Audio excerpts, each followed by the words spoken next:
ગુજરાતી સાહિત્ય અકાદમી અને નર્મદા સાહિત્ય સંગમના સંયુક્ત ઉપક્રમે તેમજ નર્મદા સાહિત્ય સંગમના પ્રમુખ શ્રી દીપક જગતાપના પ્રયાસોના પરિણામ સ્વરૂપે જિલ્લા શિક્ષણ તાલીમ ભવન રાજપીપળા ખાતે વિશ્વ માતૃભાષા દિવસ નિમિત્તે માતૃભાષા મહોત્સવની ભવ્ય ઉજવણી કરવામાં આવી હતી, જ્યાં જિલ્લા શિક્ષણ તાલીમ ભવનના પ્રાચાર્ય અને નાયબ નિયામક એમજી શેખે વિશેષ ઉપસ્થિતિમાં નોંધાવી હતી. આ પ્રસંગે શ્રી જગતાપે ભાષા પ્રેમીઓને નર્મદા સાહિત્ય સંગમ વિશે પરિચય આપતા જણાવ્યું છે કે માતૃભાષાના મહત્વ અને તેના સંરક્ષણ માટે સાહિત્ય પ્રવૃત્તિઓ હાથ ધરીને નવયુવાનોમાં જાગૃતતા કેળવવામાં આવે છે. છેલ્લા કેટલાક વર્ષોથી વાર્તા, કવિતા, નાટક, નિબંધ, વિવેચન, સંશોધન સહિતની સાહિત્યક પ્રવૃત્તિઓ સાથે સંકળાયેલા છે. સાહિત્ય પ્રેમીઓ સાથે મળીને નર્મદા સાહિત્ય સંગમને જીવંત કર્યું છે. અંગ્રેજી ભાષાને નકારવી નથી, પરંતુ માતૃભાષાને વિશેષ પ્રાધાન્ય આપીને સરકારશ્રી પણ માતૃભાષામાં શિક્ષણને પ્રોત્સાહન આપી રહ્યું છે. વધુમાં ઇઝરાયલ અને ફિનલેન્ડ દેશના માતૃભાષા પ્રેમ વિશે રસપ્રદ માહિતી આપી હતી. આ પ્રસંગે એમ.આર. આર્ટ્સ કોલેજના ગુજરાતી વિભાગના અધ્યક્ષ શ્રી પ્રાથમિક સુરેશ પટેલ દ્વારા જણાવવામાં આવ્યું હતું કે માતૃભૂમિ અને માતૃભાષાનું ઘણું મહત્વ છે. માતૃભાષાનું ગૌરવ સૌને હોવું જોઈએ. આપણે સૌ માતૃભાષામાં જ વાત અને વિચાર કરીએ છીએ, તો તેના જતનની જવાબદારી પણ આપણી છે. શ્રી અધ્યાપન મંદિરે રાજપીપળામાં આચાર્ય શ્રી ડૉક્ટર વિમલ મકવાણાએ પણ ભાષાનું મહત્વનું તેનું સંરક્ષણ અને જાગૃતિ વધારવા અંગે માટે ભાષા રસિકોને પ્રેરક માર્ગદર્શન આપ્યું હતું.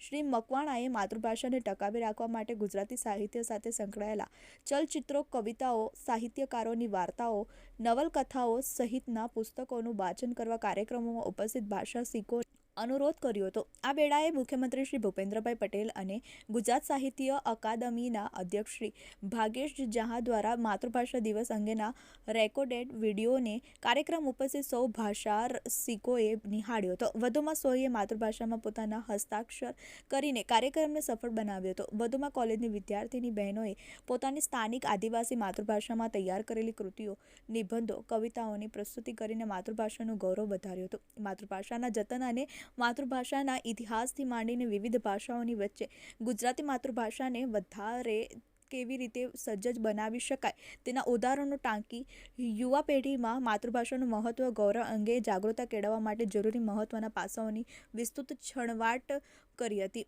ભારત દેશની સંસ્કૃતિ અને વૈવિધ્યસભર વારસાને જીવંત રાખવા અને તેમજ જાગૃતતા વધારવા માટે દેશભરમાં વિવિધ કાર્યક્રમોની ઉજવણી થાય છે, ત્યારે ભાષાકીય વૈવિધ્યના વિસ્તાર અને માતૃભાષાનું ગૌરવ વધારવા પર ખાસ ભાર મૂક્યો હતો. ઉલ્લેખનીય છે કે રાજપીપળાની શ્રી રત્નસિંહજી મહિડા કોમર્સ કોલેજ ખાતે પ્રથમ ચરણમાં યોજાયેલા કાર્યક્રમમાં શ્રી લાલસિંહ વસાવા, શ્રીમતી રુચિ ત્રિવેદી અને સંયોજક શ્રી ડૉક્ટર હિતેશ ગાંધીએ માતૃભાષાના મહત્વ, સંરક્ષણ અને જાગૃતતા અંગે પ્રેરક પ્રવચન આપ્યું હતું. પ્રકાશ વસાવા, TV18 ન્યૂઝ, નર્મદા. આજે 21મી ફેબ્રુઆરી માતૃભાષા દિવસની ઉજવણી અમે નર્મદા જિલ્લામાં કરી છે. ગુજરાત સાહિત્ય અકાદમી અને નર્મદા સાહિત્ય સંગમના ઉપક્રમે અમે રાજપીપળા ખાતે આજે 2 જગ્યાએ આ માતૃભાષા દિવસની ઉજવણી કરી. સવારે અમે 9 થી 10 RM કોમર્સ કોલેજ રાજપીપળા ખાતે કરી. ત્યાં અમારા 2 વક્તાઓ લાલસિંહભાઈ વસાવા અને બીજા રુચિબેન ત્રિવેદી, આ 2 વક્તાઓએ માતૃભાષા દિવસ વિશે સુંદર વક્તવ્ય બાળકોને માર્ગદર્શન આપ્યું.